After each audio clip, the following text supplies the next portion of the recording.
And one kill. Oh,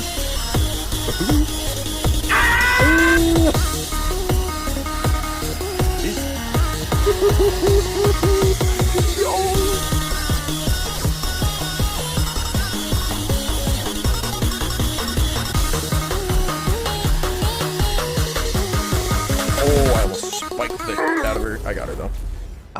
Bugs Bunny. What a little goofy guy. What a little goofster. Look at him go. Bugs is a very projectile-heavy character. Basically, you're just gonna want to throw as many projectiles as you can. That's essentially the bread and butter to Bugs Bunny. He's got like a rocket. He's got pie. He's got a big old box full of projectiles that you can grab. He can dig tunnels under everyone's feet, and he's invulnerable when he's in the hole. And if you drop projectiles into the hole, like his little safe, he's got a little safe. It goes through the hole. Like any projectile will go through that hole.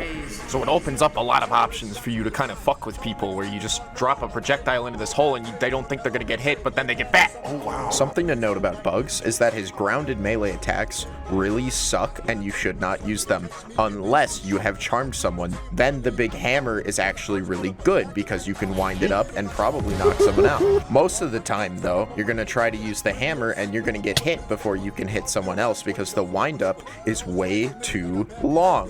But it's strong, so it makes up for that.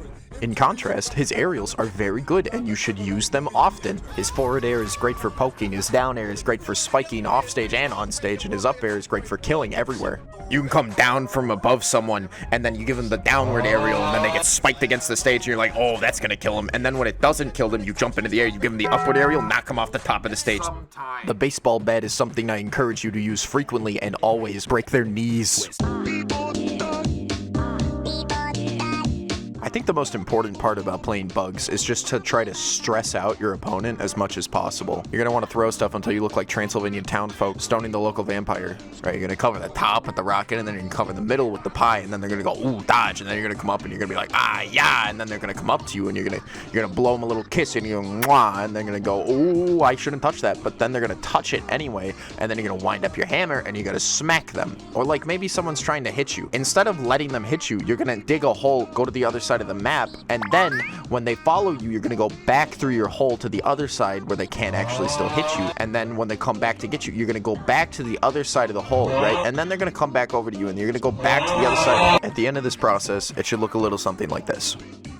So we get the kill right off the bat, right? This is the first kill of the match. So what's gonna happen now is I'm gonna start throwing random shit at him like a rocket and a pie, or maybe a little smooch. And then you can kind of see he's grown angry. He doesn't know what the hell to do. So you just keep throwing stuff at him and you run away from him and you don't let him touch you. You don't let him have the satisfaction of touching you. And eventually what's gonna happen is that he's just gonna run off the edge and you've won. You've ruined his day. By the way, the Gucci is optional, but drip always makes people angrier. People be hating when we flexin'. Something important that I forgot to mention about Bugs is that his perks are super important. Specifically, this one. Bugs has two signature perks. This one, which, when he exits a tunnel, releases a shockwave that damages nearby enemies. That's cool. But this one makes Bugs' smooch linger. The perk says it reduces the charm's duration significantly, but this is the duration without the perk. 3. And this is the duration with the perk. 1.6. This is how long it takes for your hammer to wind up. 1. Not super long. Without the perk, there's plenty of time to wind up your hammer, but with the perk, there is still plenty of time to wind up your hammer. And that's really the only thing you're going to be doing when someone's charmed. Now, you could also do something like this, but you have plenty of time. Or you do something like this. You still have plenty of time to do that. There's no reason to not take this perk. Plus, what you can do, you can knock someone off the edge. Okay, you can knock someone off the edge. You can knock someone off the edge. You can knock someone off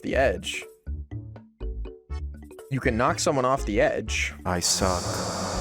Okay, so hypothetically, you could knock someone off the edge, and then you blow the little kiss, and then it sits there, and then when they try to come up from the side, they run into it and then they're charmed, and then you can do the wind up and then you go bap. At the end of the day, it's another projectile, and it's super demoralizing to someone when they just run into it on their own accord. So why would you not take it? Just use it. Trust me. Alright, you little goons, that is all I, Dunce155, likely the number 1, rank 1, number best Bugs Bunny player on the planet get. That's all the advice I have for you.